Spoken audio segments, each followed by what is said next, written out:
The sound of a lock turning can change the way you see your family forever. I learned that on a rainy Thursday afternoon when my daughter-in-law smiled at me, pointed toward the basement, and said she needed help finding a storage box. My name is Eleanor Brooks. I am 74 years old, and until that day, I believed I understood my place in my son's home. Jason and Melissa had invited me to stay with them for a few weeks, while repairs were being completed on my house. It seemed like a generous offer. I had thanked them repeatedly. I cooked dinner several nights a week. I folded laundry. I stayed out of the way. I wanted to be helpful, not a burden. That afternoon, Melissa stood in the kitchen scrolling through her phone. "Eleanor, could you do me a favor?"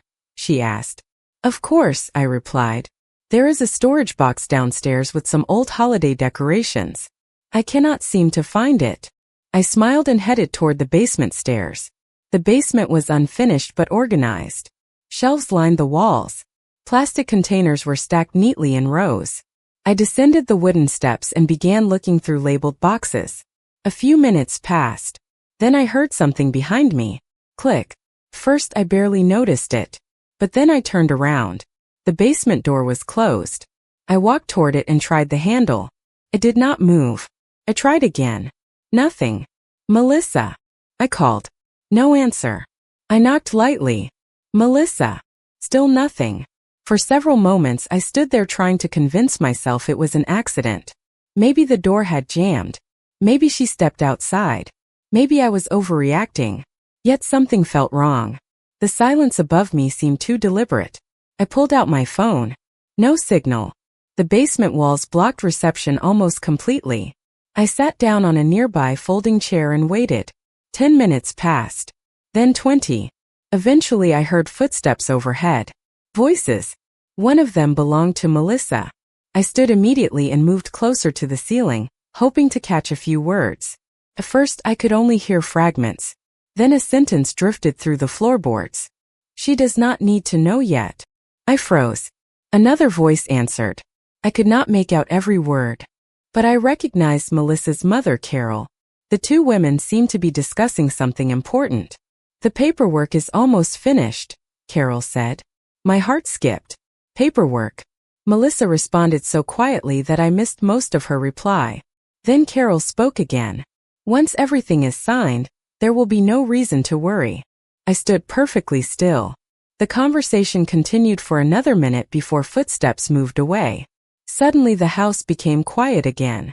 I looked around the basement. Rows of old boxes surrounded me. Holiday decorations. Tools. Furniture covered with sheets. Nothing unusual. Yet I could not shake the feeling that I had overheard something I was never supposed to hear.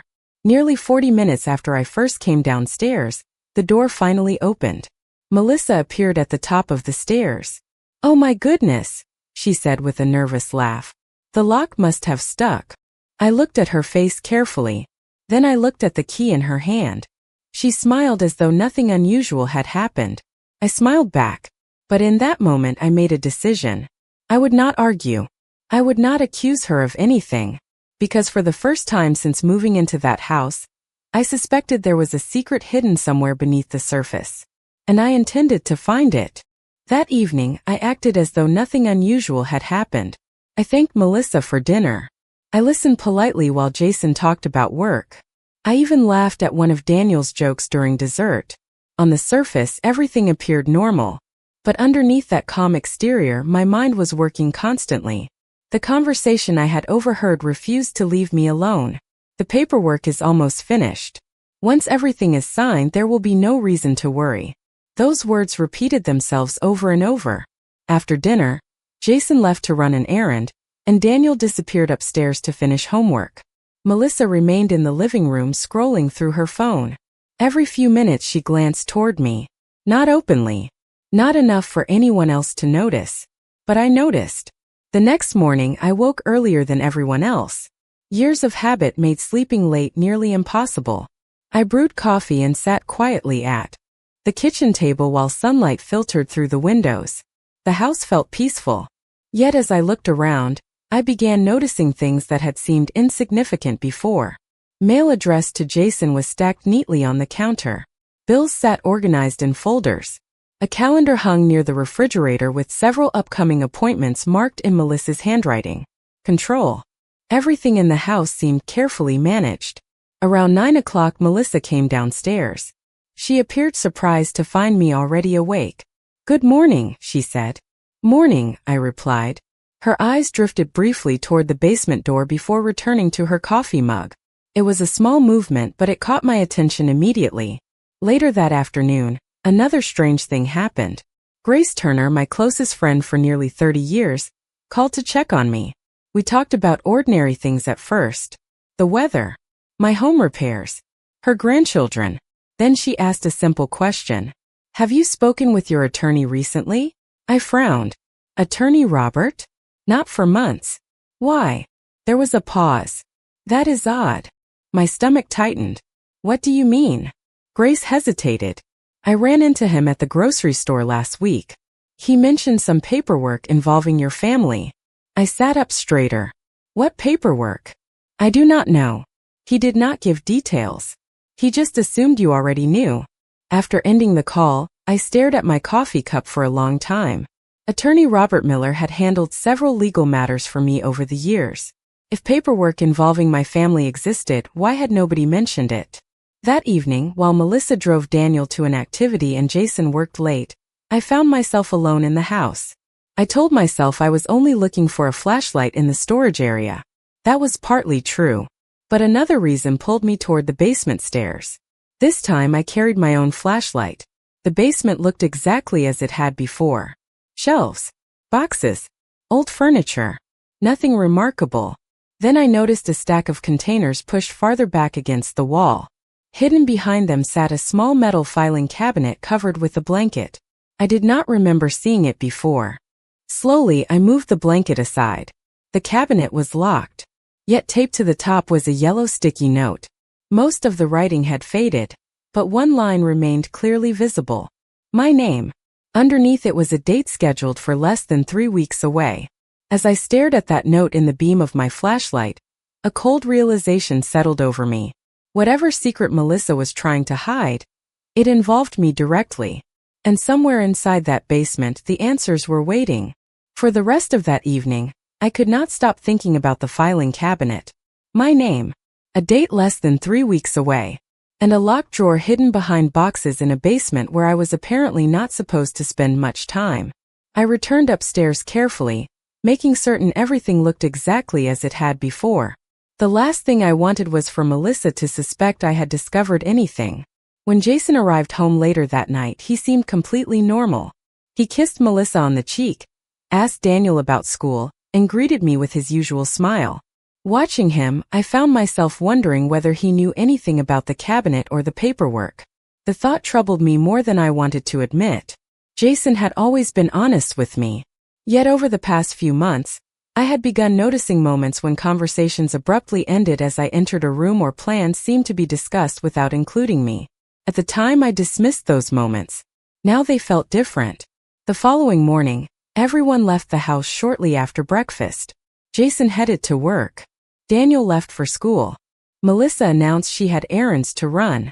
As soon as her car disappeared down the street, I picked up my phone and called attorney Robert Miller.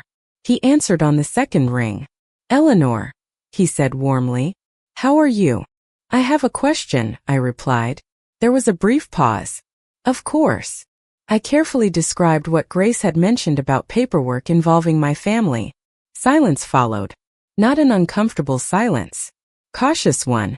"Eleanor," Robert finally said, "I think it would be best if we met in person." My heart began beating faster. "Is something wrong?" Another pause. "I would prefer not to discuss details over the phone." Those words confirmed everything. Something existed. Something significant enough that an attorney did not want to discuss it casually. We arranged to meet 2 days later. After ending the call, I returned to the basement. This time I examined the area around the filing cabinet more carefully. The lock itself appeared old. Beside the cabinet sat several cardboard boxes labeled with years. Holiday decorations, tax records, household documents. One box had partially collapsed with age. While moving it slightly, I noticed an envelope that had slipped behind it. My hands trembled as I pulled it free. The envelope was unsealed. Inside were copies of property documents. At first, the pages meant little to me. Then I saw an address. My address. The house I had owned for more than 30 years. I sat down immediately on a nearby chair and continued reading. Several pages later, another name appeared. Melissa Brooks. I stared at the document in disbelief. There had to be an explanation. There simply had to be. Yet as I continued turning pages, Melissa's name appeared again. And again. I carefully returned every document exactly where I found it. Then I climbed the stairs and closed the basement door behind me. For the first time since arriving at my son's house, I no longer believed I was dealing with misunderstandings or unfortunate accidents. Somewhere inside those documents was a connection between Melissa, the mysterious paperwork, and my property. And in 2 days, I intended to find out exactly what that connection was. 2 days later, I walked into Robert Miller's office carrying far more questions than answers. The familiar reception area brought back memories of simpler times when legal meetings involved routine paperwork and estate planning discussions. This felt different. Robert greeted me warmly, but the expression on his face told me he already knew why I was there. After we sat down, he closed the office door and folded his hands on the desk. "Eleanor," he said carefully, "before we begin, I need to ask what prompted your call." I decided there was no point hiding the truth. I told him about the basement, the filing cabinet, the documents, Melissa's name appearing beside information connected to my property. Robert listened without interrupting. When I finished, he sighed quietly. "I was hoping someone would speak with you before this reached this point." My stomach tightened. Reached what point? He opened a folder and slid several papers across the desk. "Several months ago, I was contacted regarding a proposal involving your property." I looked down at the documents. My address appeared immediately. "What kind of proposal?" Robert paused. "A transfer arrangement." I felt the room grow still around me. "A transfer to whom?" He pointed toward a name on the page. "Melissa Brooks." For several seconds I simply stared. "I never approved this." "No," Robert said. "You did not." My heart pounded. Then why was it being discussed? Robert chose his words carefully. The explanation presented was that future planning discussions were taking place on your behalf. On my behalf. The phrase felt strange. Uncomfortable. "Without speaking to me?" I asked. "That is precisely why I refused to proceed." Relief washed through me, followed almost immediately by confusion. "Then why did nobody tell me?" Robert leaned back in his chair. "Because no legal action was completed. I assumed the matter had ended." I sat silently for a moment. Then another question surfaced. "Did Jason know?" Robert hesitated. "I cannot answer every detail of private conversations. What I can tell you is that not everyone involved appeared to have the same understanding of what was happening." That answer told me more than enough. As the meeting continued, Robert explained that no ownership changes had occurred. No documents had been finalized. No rights had been transferred. Everything remained legally mine. Yet one fact refused to leave my mind. At some point, discussions had taken place without my knowledge regarding a future that belonged to me. When I left the office, the autumn air felt cooler than usual. I sat in my car for nearly 20 minutes before starting the engine. Part of me felt relieved. My property was safe. Another part felt deeply unsettled. This was no longer about paperwork alone. It was about trust. Later that evening, I returned to Jason's house. Melissa greeted me with her usual smile. Jason asked how my day had gone. I smiled politely and answered every question as though nothing had changed. Because I had made a decision. I was not going to confront anyone yet. Not until I understood the entire story. Not until every piece fit together. And as I glanced toward the basement door from across the kitchen, I realized one thing with complete certainty. The filing cabinet was only the beginning. Whatever secret Melissa was hiding, it was much larger than a few misplaced documents. After my meeting with Robert, I became more careful than ever. Not because I was afraid, because I finally understood that information was my greatest advantage. The less people knew about what I had discovered, the more likely they were to reveal the truth on their own. For the next week, I followed my normal routine. I helped prepare meals. I watched television with Daniel in the evenings. I chatted with neighbors when I took short walks around the block. To anyone looking from the outside, nothing had changed. Yet every day I paid closer attention. And the more I observed, the more unusual things became. Melissa spent an extraordinary amount of time on the phone. Whenever I entered a room, conversations ended abruptly. Several times I noticed her carrying folders from the home office to the basement. Each time she returned empty-handed. One afternoon, while Jason was at work and Daniel was at school, Melissa announced she would be meeting her mother for lunch. The moment her car disappeared down the street, I headed downstairs. I knew I had to be careful. I was not searching for confrontation. I was searching for answers. The filing cabinet remained locked exactly as before. But this time I focused on the surrounding boxes. Most contained ordinary household items. Old tax returns, holiday decorations, family photographs. Then I found a large plastic container hidden behind a stack of storage bins. The lid was not secured properly. Inside were folders labeled with years and financial categories. At first glance, everything appeared routine. Then I noticed a folder marked Future Housing Plan. My pulse quickened. I opened it carefully. The documents inside were not legal agreements. They were notes. Detailed notes, meeting summaries, budget projections, lists of possible options. I turned page after page until I reached a section that made my stomach tighten. Several pages discuss converting my home into a rental property after a future transition. Future transition. The phrase immediately caught my attention. What transition? I continued reading. One note referenced the possibility of me relocating permanently into assisted living at some point in the future. I sat down heavily on a nearby chair. Assisted living? Nobody had ever discussed such plans with me. Nobody had even suggested it. Yet here it was, written repeatedly across multiple pages. The deeper I read, the more concerned I became. These were not random ideas. They were organized discussions, financial calculations, estimated property values, potential rental income. Everything seemed designed around decisions that affected my future. Decisions being discussed without me. Then I found the most surprising page of all. At the top was a handwritten note. The handwriting belonged to Carol. Underneath several calculations appeared a sentence I would never forget. Once Eleanor agrees, everything becomes much easier. I stared at those words for a long time. Not because they were threatening, because they revealed something important. Whatever plan existed, it required my cooperation. Which meant nobody actually possessed the authority to move forward without me.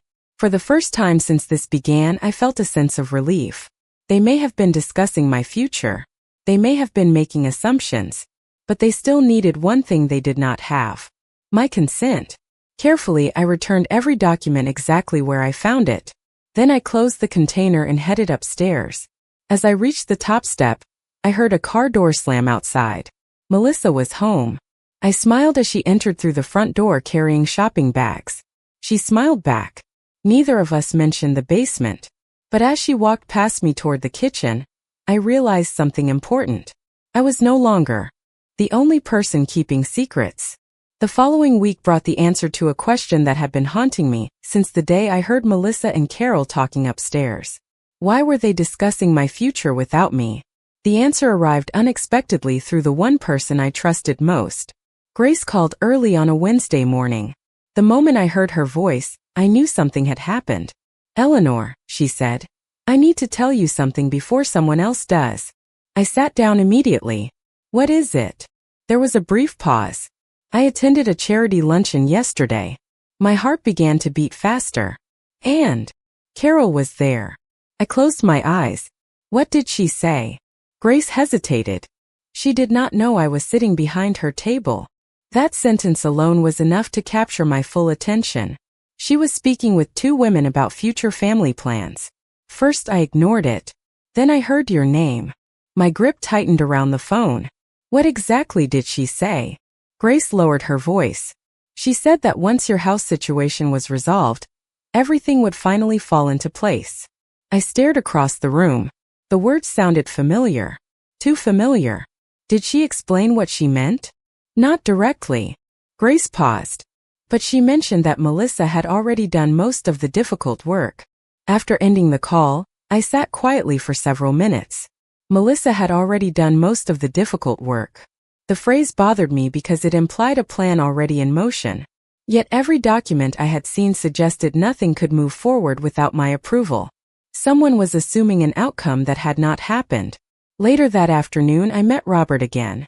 This time I shared everything. The basement, the documents, Grace's conversation, the references to future housing arrangements. Robert listened carefully. When I finished, he opened a file and removed several papers. "There is something else you should know," he said. He slid the pages toward me. At the top appeared a summary of discussions that had occurred months earlier. One section immediately caught my attention. Alternative housing options for Eleanor Brooks. My chest tightened. They were actually discussing where I might live. Robert nodded slowly. Informally, yes. I continued reading. Several possibilities had been listed. Selling my home, leasing my property, assisted living communities, retirement housing. Every option had one thing in common. None of them included asking me what I wanted. For a moment I felt anger rising. Then something unexpected happened. The anger disappeared almost as quickly as it came. In its place arrived clarity. These people had spent months discussing my future as though I were a problem to solve. Yet they had overlooked one critical fact. I was still perfectly capable of making my own decisions. Robert seemed to notice the change in my expression. "What are you thinking?" he asked. I smiled faintly. I think they underestimated me. For the first time since this situation began, Robert smiled as well. "I was hoping you would say that." Before leaving his office, we spent nearly an hour reviewing every document connected to my property, finances, and estate planning. By the time I walked out, I understood exactly where I stood legally. More importantly, I understood something else. The truth was no longer a suspicion. It was documented, verified, organized, and waiting. As I drove back toward Jason's house, I realized the next step was not gathering more evidence. The next step was deciding when the truth should finally be heard. Once I understood the full picture, everything became surprisingly simple. Not easy, not painless, but simple. I no longer needed to search through boxes or study hidden documents. I no longer needed to wonder whether my instincts had been correct. The truth existed. The only question remaining was when to reveal it. That weekend, I invited the entire family to dinner. Nothing unusual. Nothing dramatic. At least that was how I presented it. Jason seemed pleased by the idea. Daniel immediately asked whether I would be making my famous apple pie. Even Melissa smiled and agreed. Watching her reaction, I realized she had no idea how much I knew. For the next several days, I behaved exactly as I always had. I helped with dinner preparations. I chatted with neighbors. I asked Daniel about school. Meanwhile, I quietly coordinated with Robert and spoke several times with Grace. Every detail was carefully planned. Not because I wanted revenge, because I wanted clarity. Saturday evening finally arrived. The dining room looked warm and inviting. Candles glowed softly on the table. Plates were arranged neatly. The smell of roasted chicken filled the house. Anyone walking into the room would have seen a perfectly ordinary family gathering. Yet beneath that calm surface, I felt a sense of certainty I had not experienced in months. Everyone arrived on time. Jason poured drinks. Daniel talked excitedly about a school project. Carol joined us as well, which interested me greatly. Throughout the meal, conversation remained light and pleasant. Melissa appeared relaxed. Carol seemed confident. More than once, I noticed the two exchanging knowing glances. They looked like people who believed everything was under control. Halfway through dessert, I stood and cleared my throat. "Before everyone leaves," I said with a smile, "there is something I would like to discuss." The room immediately grew quieter. Jason looked curious. Daniel looked confused. Melissa's smile remained in place, although I noticed her shoulders tense slightly. "I have been thinking a great deal about the future," I continued. That single word immediately captured everyone's attention. Future. Specifically, I have been thinking about my home, my finances, and my long-term plans. Across the table, Carol lowered her coffee cup. Melissa sat perfectly still. Jason frowned slightly. Mom, he asked. I smiled reassuringly. Do not worry. Everything is fine. Then I continued. In fact, I recently spent time reviewing every aspect of my property, my estate planning, and my legal documents with Robert Miller. The reaction was immediate. Melissa blinked. Carol's expression changed ever so slightly, only for a moment, but I saw it. I realized something important, I said calmly. Too many assumptions have been made about what I want. Nobody interrupted. Nobody moved. The room seemed frozen in place. And I have decided that from now on, every decision involving my future will include one essential requirement. I paused. My direct involvement. Jason slowly nodded. Daniel looked between the adults, sensing tension he did not fully understand. Melissa remained silent. So did Carol. I took a sip of water and placed the glass back on the table. Then I smiled. Fortunately, I have invited someone to help us discuss these matters tomorrow afternoon. Jason looked surprised. Who? I met Melissa's eyes. Attorney Robert Miller. For the first time all evening, her confidence disappeared. And in that moment, I knew the truth was finally about to step into the light. The next afternoon arrived with a strange sense of calm. For weeks I had carried questions, suspicions, and fragments of information. Now, for the first time, everything was about to come together. Robert arrived precisely at 2 o'clock. Jason greeted him politely, although it was obvious he had no idea why an attorney had been invited to a family gathering. Daniel remained upstairs, occupied with schoolwork and thankfully removed from the tension that filled the house. That left the 5 of us seated around the dining room table. Me, Jason, Melissa, Carol, and Robert. Nobody spoke much at first. Robert opened a leather folder and carefully arranged several documents in front of him. Melissa watched every movement. Carol sat unusually still. Jason looked increasingly confused. Finally, Robert cleared his throat. Eleanor asked me to attend because there appears to be some misunderstanding regarding discussions about her future housing, property, and financial planning. Jason immediately looked toward me. What discussions? He asked. Before I could answer, Robert continued. Over the past several months, various proposals and planning conversations have occurred involving Eleanor's property. Jason frowned. Mom's property? Robert nodded. Then he placed several documents on the table. These are summaries of those discussions. The room became silent. Jason picked up the first page and began reading. The confusion on his face slowly transformed into disbelief. He turned another page. Then another. What is this? He asked quietly. Nobody answered. Robert did. These documents include references to future housing, arrangements, possible property transfers, rental projections, and estate planning assumptions. Jason looked directly at Melissa. You knew about this? Melissa opened her mouth but seemed unable to find the right words. Carol finally spoke. Everyone was only trying to help. Robert remained calm. The issue is not whether assistance was intended. The issue is that Eleanor was never included in discussions affecting her own future. Those words hung heavily in the room. For a long moment nobody moved. Then Jason slowly placed the documents back on the table. Mom, he said softly, did you know any of this? I shook my head. Not until recently. The disappointment on his face was impossible to miss. He looked at Melissa again. Why was this happening without telling her? Melissa's eyes filled with tears. It was never supposed to become this complicated. The answer only made things worse. That is not what I asked, Jason replied. His voice remained calm, but the hurt beneath it was obvious. Melissa looked down at the table. Carol attempted to explain. She talked about planning ahead, about practical decisions, about reducing future stress. Yet with every explanation, the central problem remained unchanged. Nobody had asked me what I wanted.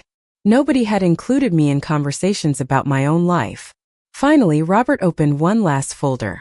There is one more thing. He placed several documents directly in front of me. These are updated legal instructions completed yesterday. Jason looked confused. Melissa looked nervous. Carol appeared suddenly concerned. I smiled gently. I spent the last week reviewing everything. Then I looked around the table.